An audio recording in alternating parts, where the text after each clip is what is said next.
तुम मुझे प्रसन्न करना चाहते हो तो मैं जो कहूंगा वो करोगे? बोले तुम जो कहोगे। कहा कि मैं भीमसेन का सिर देखना चाहता हूं, क्या तुम भीमसेन का सिर काट के ला सकते हो? मेरे 99 भाइयों को भीमसेन ने मारा और मेरी ये दुर्दशा भीमसेन ने की है। गदा की प्रहार। कहा मित्र तुम भीमसेन की बात कर रहे हो, मैं 5 पांडवों का सिर काट के तुम्हारे कदमों में अर्पण कर दूंगा, और 5 पांडवों का सिर काट के नहीं लाया तो तुम्हें वो नहीं दिखाऊंगा। अश्वत्थामा ने झूठा आश्वासन दिया। अश्वत्थामा किसे कहते हैं? जो किसी को झूठा आश्वासन दे। झूठा आश्वासन थाम लेने वाला अश्वत्थामा। प्रेमियों पहले तो एक ही अश्वत्थामा था जिसकी सुन रहे। आजकल गांव-गांव में 2-4 अश्वत्थामा मिल जाते हैं। हर गांव में मिल जाते हैं अश्वत्थामा 2-4। तो बोलो राधे राधे। जो किसी को झूठी दिलासा दे, झूठा विश्वास दे, झूठा आश्वासन दे, वही अश्वत्थामा है। हाथ में नग्न तलवार लेकर के अश्वत्थामा पांडवों का सिरोच्छेदन करने के लिए चल पड़ा है। पांडवों का सिर काट के लाया। लेकिन कहते हैं कि जाको राखे साइया मार सके ना कोई, बाल न बाको कर सके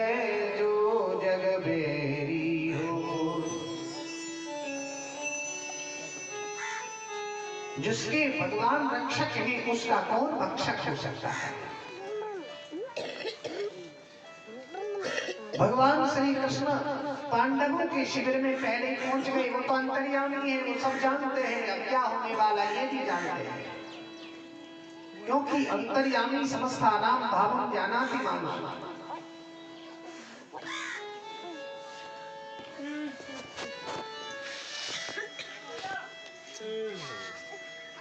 कहते हैं घट घट के बसैया है, जान घटकी लेते हैं, किसी भी रूप में आके सुदर्शन थाम लेते हैं।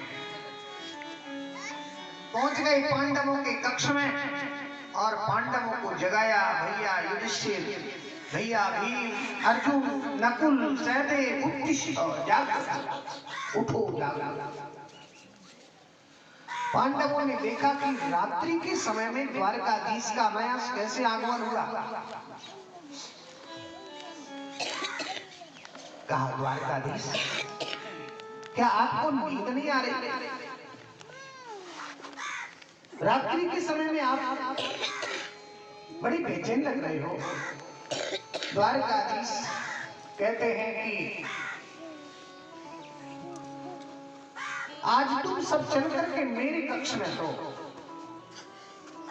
देखिए भक्त की रक्षा करने के लिए भगवान बेचैन रहते हैं और भक्त भगवान के भरोसे चैन में रहते हैं। भक्त तो चैन में, लेकिन भगवान बेचैन है। भक्त कहते हैं हमें चिंता नहीं अपनी, उन्हें चिंता हमारी है। हमारी नाम का मालिक सुदर्शन चक्रधारी है। भगवान कहते हैं कि तुम सब चल करके आज मेरे कक्ष में सो। एक क्षण भी विलंब न किया पांडवों ने। प्रेमियों, अपने शुभचिंतक के प्रति कभी संदेह नहीं करना चाहिए। फिर शुभचिंतक कैसा? और उसी क्षण चल पड़े। 5 पांडव भगवान के शिविर में जाकर के सो गए। द्रौपदी ने देखा कि आज मेरे पतियों का शिविर खाली है, क्यों ना मैं अपने 5 पुत्रों को यहाँ सुला दूं। जिस शिविर में पांडव सोते थे उस शिविर में द्रौपदी ने अपने 5 पुत्रों को वहां पर सुला लिया। प्रेमियों, होनी को कोई टाल नहीं सकता है। दैव इच्छा वर्तते, जो दैव की इच्छा होती है वही होता है। मनो इच्छा नास्ति। पांडव निश्चिंत होकर के सोए हैं। पांडवों के बच्चे पांडवों के कक्ष में सोए हैं। और रात्रि के समय में अश्वत्थामा हाथ में नग्न तलवार लेकर के आया और आकर के पीछे से पर्दे को फाड़ दिया। जिस शिविर में पांडवों के बच्चे सो रहे थे, पांडव वालों को वो पक्ष को शिविर था, तलवार से शिविर का पर्दा फाड़ दिया और अंदर प्रवेश कर गया। अश्वत्थामा को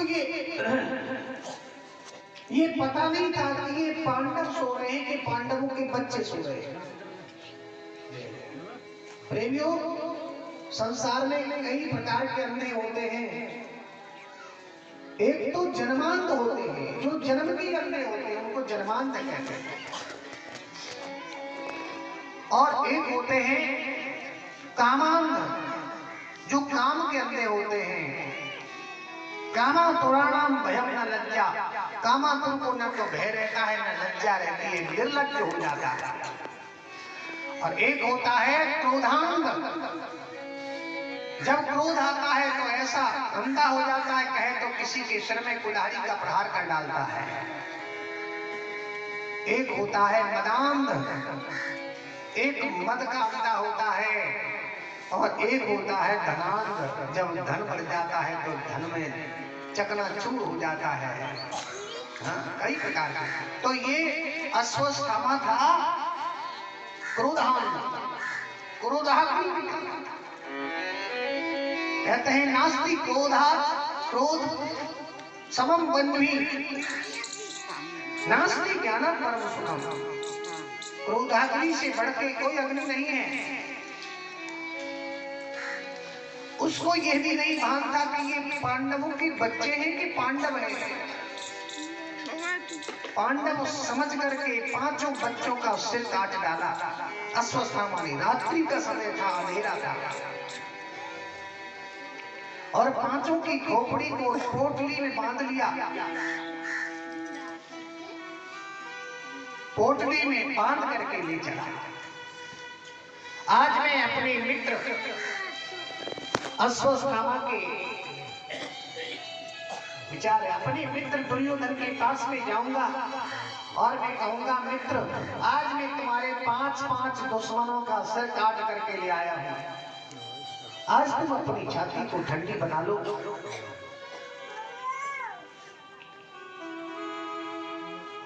ले गया दुर्योधन के पास अश्वत्थामा और कहने लगा, मित्र दुर्योधन, तुम अकेले भीमसेन की बात कर रहे थे, मैं 5 पांडवों का सिर काट करके ले आया हूं, आज तुम अपनी धधकती हुई छाती को ठंडी बना लो। सुन करके दुर्योधन हैरान है, ये कैसे संभव हो गया? पांडव कोई साधारण नहीं है, पांडव महाराज अतिरथी महारथी हैं। अकेले अर्जुन छक्का छुड़ा देते थे बड़े बड़े रथी महारथियों का। रणांगण में अर्जुन जब गांडी की टंकार लगाते थे, दिग्गज हार जाते थे, बड़े बड़े महारथी रण छोड़ के भाग जाते थे। ये कह रहे कि मैं 5 पांडवों का सिर काट के ले आया। बोले, मित्र ये कैसे संभव हुआ? मुझे विश्वास नहीं होता है। अश्वत्थामा कह रहा है, बोले प्रत्यक्ष प्रमाण में, प्रत्यक्ष के लिए प्रमाणित क्या है? मैं 5 पांडवों का सिर काट के लाया, मैंने किसी से युद्ध नहीं किया। तो बोले, सोते हुए पांडवों का सिर काट के लाया। क्या सोते हुए सिंह को मारना कोई बहादुरी तो नहीं है, लेकिन तुम जैसे भी पांडवों का सिर काट के लाए हो, मुझे प्रसन्नता है। मैं सबसे पहले भीमसेन का सिर देखना चाहता हूं, जिसने मेरी ये दुर्दशा की है और जिस भीमसेन ने मेरे 99 भाइयों को मारा। मेरा सबसे बड़ा शत्रु है भीमसेन। 5 पांडवों में केवल भीमसेन खटकता था दुर्योधन के लिए, और किसी की परवाह नहीं करता था। दुर्योधन भी कोई कम बलशाली नहीं था। मुझे भीमसेन का सिर देखने को चाहिए। प्रेमियों, भीमसेन के बच्चे का जो सर था वो भीमसेन की विशाल खोपड़ी थी। उसको जैसे ही दुर्योधन के हाथों में दिया, क्रोध के मारे हाथों को भीग रहा था, लड्डू की तरह उसको फोड़ डाला। चूर चूर हो गया, वो खोपड़ी। दुर्योधन ने कहा कि मित्र अश्वत्थामा, ये भीमसेन का सिर नहीं हो सकता है। भीमसेन की खोपड़ी इतनी नाजुक नहीं थी, इतनी कोमल नहीं थी, इतना सुकुमार नहीं था। कई बार मेरी मुलाकात, कई बार भीमसेन से मेरा मुकाबला हुआ है, गदा युद्ध भी हुआ, मल्ल युद्ध भी हुआ है। भीमसेन का शरीर वज्र के जैसे कठोर था, वज्र जैसा। ये भीमसेन का सिर नहीं हो सकता है। सच बताओ, तुम किसके सिरों को लेके आए? लगता है तुम पांडवों का सिर काट के नहीं लाए हो, तुम पांडवों के बच्चों का सिर काट के लाए। रे अश्वत्थामा, ये तूने क्या कर डाला? मेरी दुश्मनी पांडवों से थी, न कि पांडवों के बच्चों से। आज तो अश्वत्थामा तूने हमारे कुल के दीपक को बुझा दिया। अब हमारे कुल में कोई भी तर्पण करने वाला भी नहीं छोड़ा, कोई श्राद्ध करने वाला नहीं छोड़ा। ये तूने क्या कर डाला?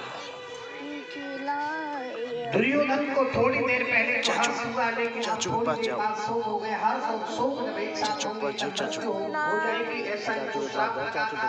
थोड़ी देर में दुर्योधन का बाद में ले आएंगे, प्राणांत हो गए। चीज दिवाले।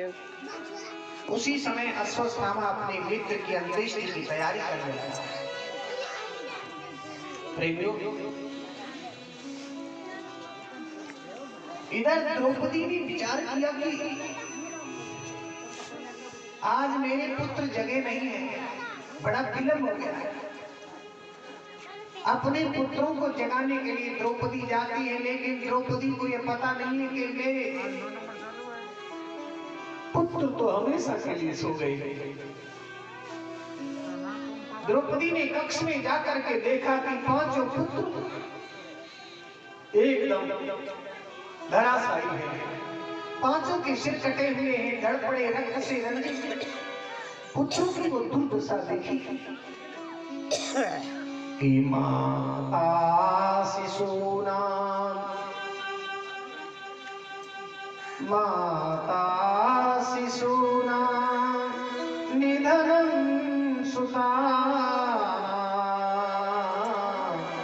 निशम्य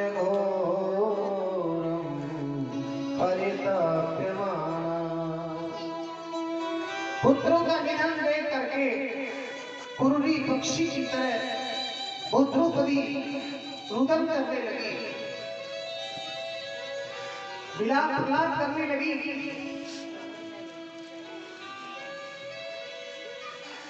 द्रौपदी के रुदन को सुनकर के महाराज ये अर्जुन गांडीव को लोग लेकर के दौड़े चले आए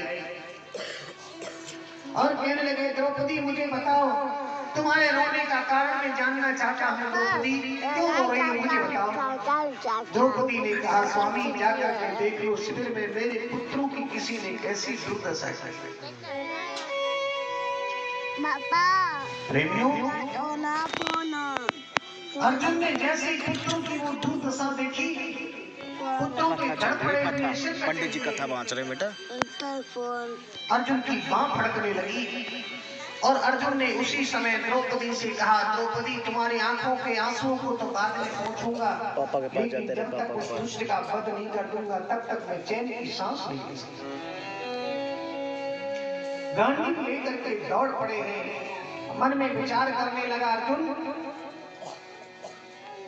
कि दुर्योधन का निकटवर्ती कोई जिंदा है तो अश्वत्थामा है, और अश्वत्थामा के सिवाय इसके रोने कृत्य को कोई कर नहीं सकता है। सामने से आपने देखा द्वारकाधीश को, तो द्वारकाधीश के चरण पकड़ लिए अर्जुन ने और विकल होकर के कहने लगे, हे द्वारकाधीश, क्या ये दिन देखने के लिए हमको जीवित रखा है? हे द्वारकाधीश, मेरे मासूम बच्चों की हत्या करने वाले उस आताताई के पास मुझे ले चलो, और सिवाय अश्वत्थामा के इस कृत्य को कोई कर नहीं सकता है। टॉफी प्रेमियों लेने गया भगवान चाचू। तो अर्जुन के चाचू लेने सारथी गए। बने। चल और सारथी का श्रम कहाँ होता है आप जानते पहले हैं? बाबा पे तिलक लगवाया जा। जहाँ रथी के पैर होते हैं ये वहाँ तिलक लगा दो सारथी के बाबा, कंधे तिलक होते हैं। लगा दो। रणांगण में बोलने का समय नहीं होता है। जब रथी सारथी को दाईं तरफ चलने के लिए कहता है तो सारथी के दाएं कंधे में ठोकर लगाता है, और बाईं तरफ चलने के लिए कहता है रथ को बाईं तरफ ले चलो। अगर ऐसा इशारा करता है तो बाएं कंधे में ठोकर लगाता है। प्रेमियों, भगवान ने अर्जुन के ठोकरों का प्रहार भी सहन किया है। भगवान अपने भक्तों के लिए क्या करते हैं? भक्त की ठोकर भी खाते हैं भगवान।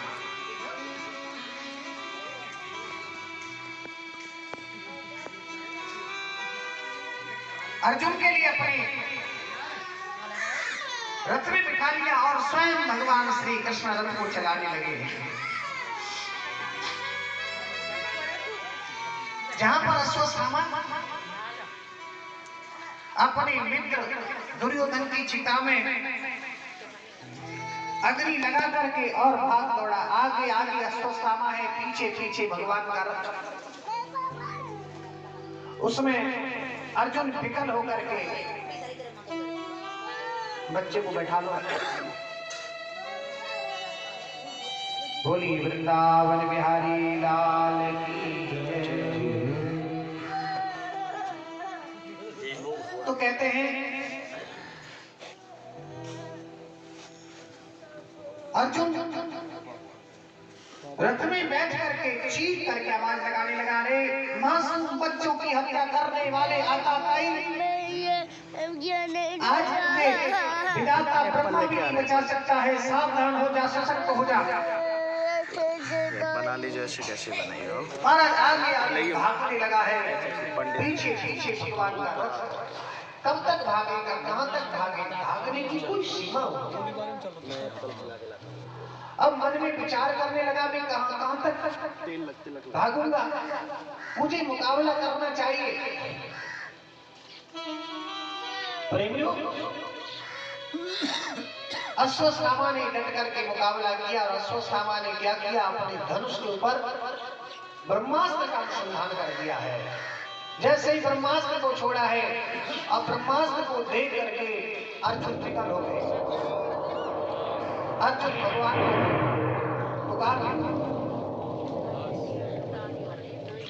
कि कृष्ण कृष्ण महाबाहो भक्तानां अभयंकर, तुम्हें को दह्यमाना वर्गोसी संसते महा। हे कृष्ण, हे महाबाहो, हे भक्तों को अभय करने वाले, हे शरणागत वत्सल, मेरी रक्षा करो। त्राहिमाम, मैं आपकी शरण। ये ब्रह्मास्त्र मुझे जला देगा। हे द्वारकाधीश, मुझे ब्रह्मास्त्र से बचा लो। भगवान कहते हैं, हे अर्जुन, ये अश्वत्थामा तो केवल ब्रह्मास्त्र चलाना ही जानता है। वेदेथम द्रोण पुत्रस्य ब्रह्मास्त्रं प्रदर्शितम नैवाशो प्राणबाध्य। ये तो केवल चलाना जानता है, आप तो लौटाना भी जानते हैं। माने भूली हुई विद्या को भगवान ने याद दिला दिया। द्रोणाचार्य गुरु ने ये विद्या तुमको भी सिखाई थी। भगवान ने कहा सावधान हो जाए, उसका मुकाबला कर। अब भूली हुई विद्या को स्मरण करा दिया है। उसी समय अर्जुन सशक्त हो गए, सावधान हो गए और अपने गांडी के ऊपर जो ब्रह्मास्त्र का अनुसंधान किया, दोनों ब्रह्मास्त्र टकराए हैं। अश्वत्थामा के ब्रह्मास्त्र को निस्तेज कर दिया है। पास में बांध करके अर्जुन के पास में महाराज बड़ी बड़ी विद्याएं हैं। अर्जुन जैसा धनुर्धारी इस सृष्टि में कोई दूसरा नहीं था। प्रेमियों, बांध लिया और बांध करके खींच लिया अर्जुन ने, और जो मारने के लिए उद्यत हुए। और उसी समय भगवान ने कहा रुक जाइए अर्जुन, इसको मारो। कहा क्यों प्रभु? कहा तुमने प्रतिज्ञा की है, तुमने कहा द्रौपदी तुम जो कहोगी उस दुष्ट को मैं वही दंड दूंगा। द्रौपदी के पास ले चलो, द्रौपदी जो कहे इसको वही दंड देना।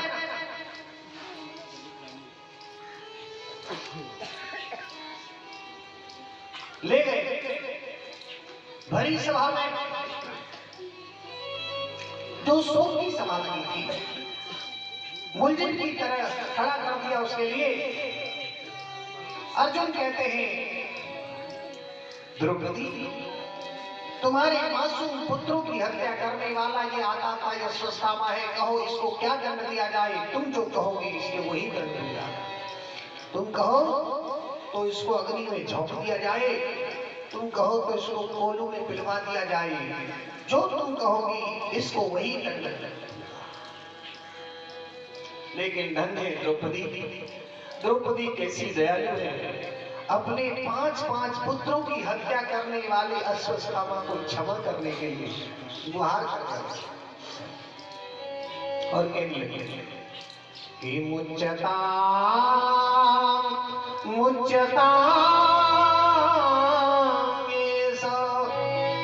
ब्राह्मणो नितरां मारोदीदस्य जननी गौतमी पतिदेवता। हे पतिदेव, इसको छोड़ दीजिए, मुच्यताम मुच्यताम ये सब, क्योंकि ब्राह्मणों नितरां गुरु, ब्राह्मण तो जगत के गुरु होते हैं। ब्राह्मण को मृत्यु दंड देना ये क्षत्रिय का धर्म नहीं होता है। स्वामी तुम क्षत्रिय हो, ये ब्राह्मण, और केवल ये ब्राह्मण ही नहीं है, ये तुम्हारे गुरु का पुत्र है। गुरु पुत्र तो गुरुवत होता है, गुरु के समान ही होता है। स्वामी, इसके मारने से मेरे पुत्र जीवित नहीं होंगे, भले ही इसने मेरे पुत्रों को मारा है, लेकिन इसके मारने से मेरे पुत्र जीवित नहीं होंगे।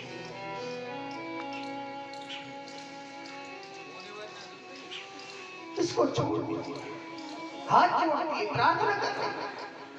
स्वामी, मैं जानती हूं कि पुत्र के वियोग का कष्ट कितना होता है।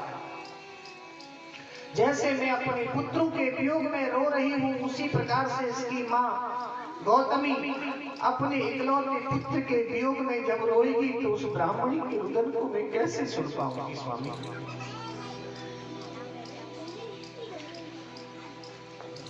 अर्जुन हैरान। उसी समय भीमसेन उठ करके खड़े हो गए, दांत पीस करके भीमसेन कहने लगा,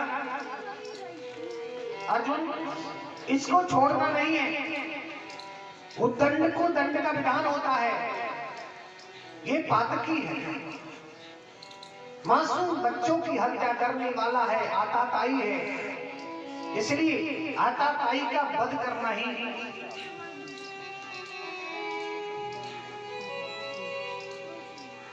जो है उसके लिए मृत्यु दंड का ही है। नकुल सहदेव खड़े होकर के भीमसेन का समर्थन करने लगे, कहने लगे, भीम भैया जो कह रहे हैं उचित कह रहे हैं, इसको मृत्यु दंड ही देना चाहिए। और उसी समय महाराज युधिष्ठिर जी सभा में खड़े हो गई तो अनर्थ हो जाएगा। युधिष्ठिर जी कहने लगे, भैया भीमसेन तुम अपने आप निर्णय ले रहे हो, अपने आप फैसला कर रहे हो, अपने आप समर्थन कर रहे हो, अरे हम भी तो तुम्हारे बड़े भाई हैं, और बड़े भाई से भी तो कोई सलाह लेना चाहिए। और हमारे बीच में द्वारकाधीश विराजमान है, जिनकी कृपा से हम जीवित हैं, जिनकी कृपा से हमने युद्ध को जीता, कम से कम द्वारकाधीश का भी तो परामर्श लेना चाहिए।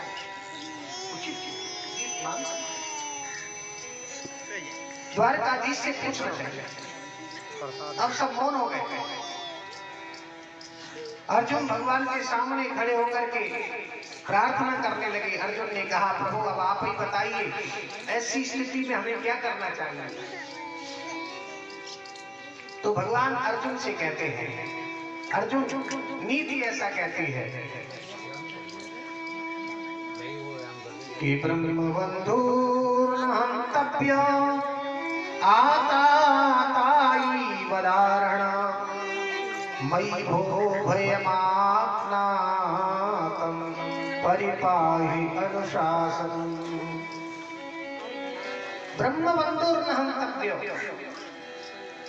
ब्राह्मण को मारना नहीं चाहिए और आता ताई बजाना, आता ताई को छोड़ना नहीं चाहिए। अब ये तो ब्राह्मण भी है, हत्यारा भी है। भगवान कह रहे हत्यारे को छोड़ना नहीं चाहिए, ब्राह्मण को मारना नहीं चाहिए। अब इसको मारना भी नहीं है और छोड़ना भी नहीं है। बोलो राधे राधे। भगवान के कहने का रहस्य अर्जुन समझ गए। कभी कभी गुरु के रहस्य को शिष्य समझ लेते हैं कि गुरुजी क्या कह रहे हैं। गुरुजी के शब्दों का अर्थ शिष्य जान लेता है।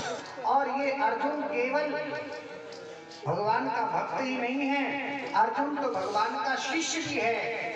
महाभारत में कहा है शिष्यो हम तब केशव, हे केशव मैं आपका शिष्य हूँ। जब अपने आप को शिष्य स्वीकार किया तब भगवान ने अर्जुन को गीता का उपदेश किया है। बोलो राधे राधे। जब तक भगवान ने गीता नहीं सुनाई, जब तक अर्जुन ने अपने आप को शिष्य स्वीकार नहीं किया। तो अर्जुन भगवान के कहने का आशय समझ गए कि द्वारकाधीश क्या कहना चाहते हैं। इसको मारना भी नहीं है और छोड़ना भी नहीं है।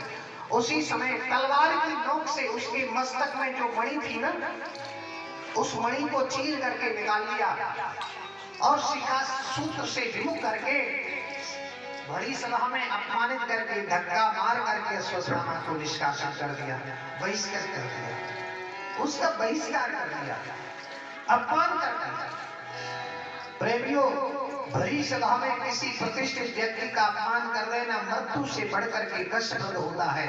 मरने का दुख तो जीवन में एक बार होता है, लेकिन अपमान का दुख तो जीवन भर होता है। बाण का घाव तो पुर जाता है, लेकिन कभी वाणी का घाव नहीं होता है। वाणी का घाव तो छूटता है। अश्वत्थामा ने विचार किया कि भरी सभा में पांडव ने मेरा, ये अर्जुन ने मेरा अपमान किया है।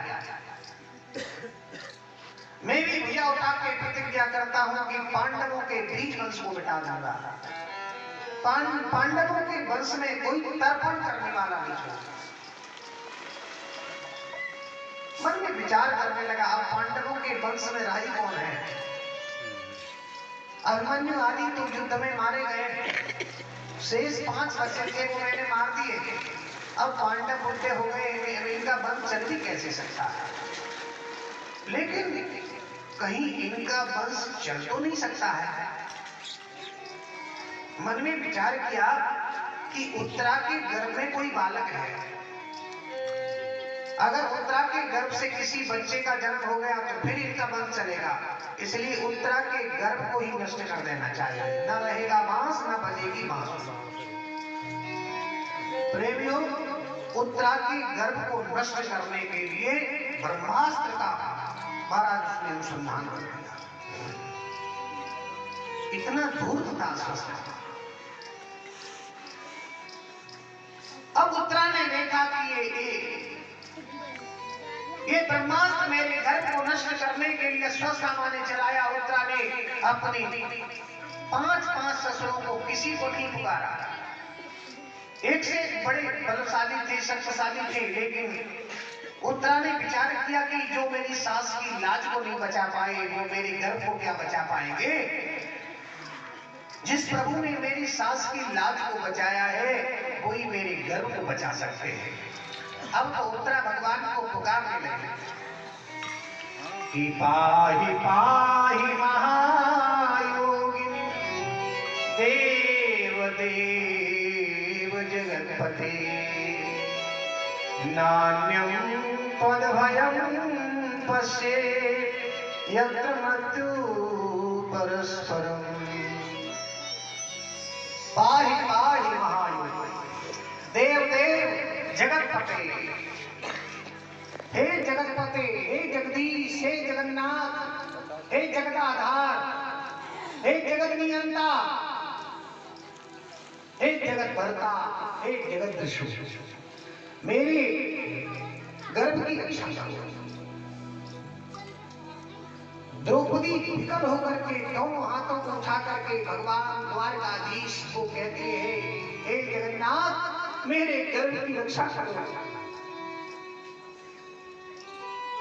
उसी समय भगवान ने सुदर्शन चक्र को छोड़ दिया और कहा, सुदर्शन, उत्तरा के गर्भ को कोई तिनका भी स्पर्श न कर जाए, जाओ उत्तरा के गर्भ की रक्षा करो।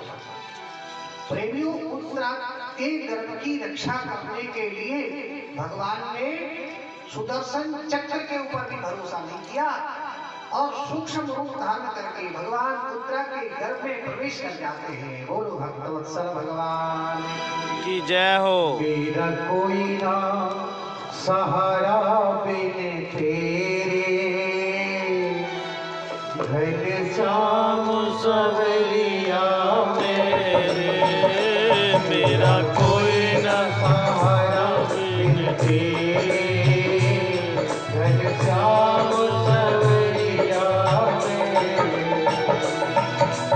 कोई ना सहारा बिन तेरे, घन श्याम सवरिया